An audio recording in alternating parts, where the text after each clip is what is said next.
प्रिय साथियों, आज हम एक महत्वपूर्ण और विज्ञान के मूलभूत विषय परमाणु संरचना के बारे में चर्चा करेंगे।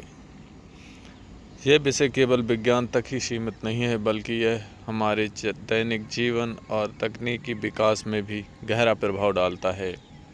आइए हम इस विषय को सरल और विस्तार से समझें। सबसे पहले देखते हैं परमाणु क्या है। परमाणु ब्रह्मांड की सबसे छोटी इकाई है जो किसी तत्व की सभी रासायनिक गुणधर्मों को धारण करता है।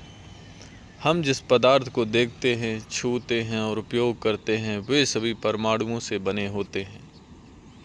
परमाणु इतने छोटे होते हैं कि इन्हें नग्न आँखों से देखना संभव नहीं है, लेकिन उनकी संरचना और गुण बहुत महत्वपूर्ण होते हैं।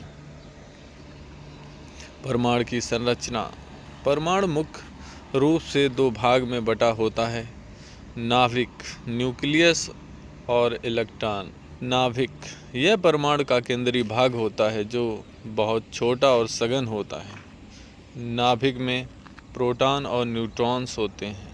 प्रोटॉन्स पर धनात्मक आवेश और न्यूट्रॉन्स पर कोई आवेश नहीं होता, यानी वे न्यूट्रल होते हैं। नाभिक परमाणु के लगभग पूरे द्रव्यमान का प्रतिनिधित्व करता है।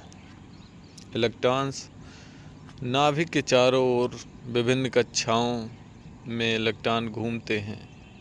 इलेक्ट्रॉन्स पर ऋणात्मक चार्ज होता है और इनकी संख्या प्रोटॉन के बराबर होती है, जिससे परमाणु समग्र रूप से न्यूट्रल होता है।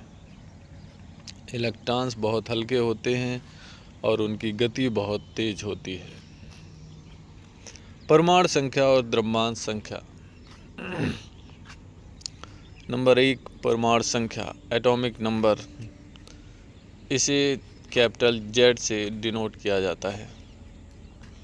किसी भी परमाणु में प्रोटॉन की संख्या को उसकी परमाणु संख्या कहा जाता है, जिसे कैपिटल Z से दर्शाया जाता है। प्रत्येक तत्व की अपनी एक विशिष्ट परमाणु संख्या होती है जो उस तत्व के रासायनिक गुणों को निर्धारित करती है। उदाहरण के लिए हाइड्रोजन की परमाणु संख्या 1 है क्योंकि उसमें केवल एक प्रोटॉन होता है, और हीलियम की परमाणु संख्या 2 होती है क्योंकि उसमें 2 प्रोटॉन्स होते हैं। अब द्रव्यमान संख्या, मास नंबर, इसे कैपिटल A से दर्शाया जाता है।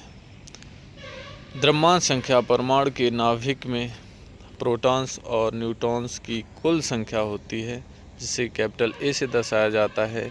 द्रव्यमान संख्या की गणना इस प्रकार की जाती है। द्रव्यमान संख्या कैपिटल A बराबर protons Z plus neutrons N। परमाणु के गुण और तत्वों की विविधता। इसमें हम देखेंगे आइसोटोप्स।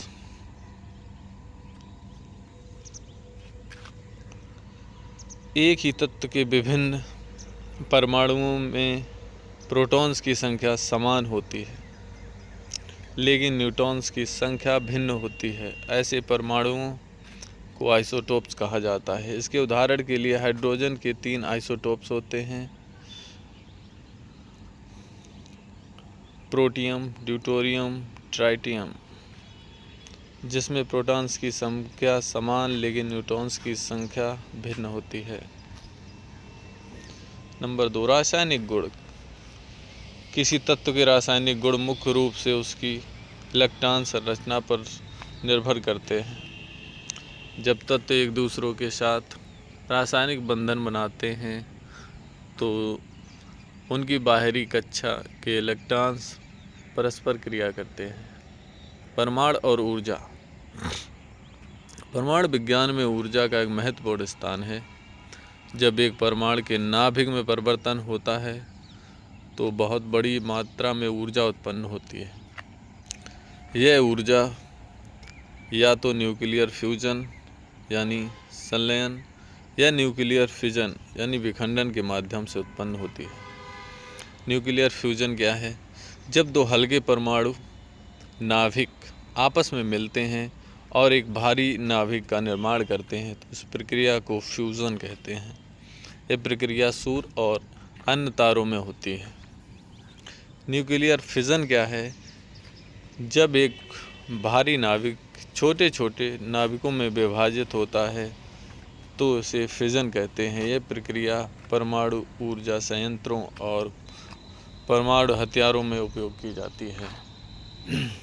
निष्कर्ष, परमाणु संरचना का अध्ययन न केवल विज्ञान के लिए महत्वपूर्ण है, बल्कि यह तकनीकी, चिकित्सा, ऊर्जा उत्पादन और कई अन्य क्षेत्रों में भी आवश्यक है। हमें परमाणु विज्ञान का ज्ञान प्राप्त करके इसे सही दिशा में उपयोग करने की आवश्यकता है, ताकि हम मानवता के विकास और सुरक्षा में योगदान दे सकें। धन्यवाद।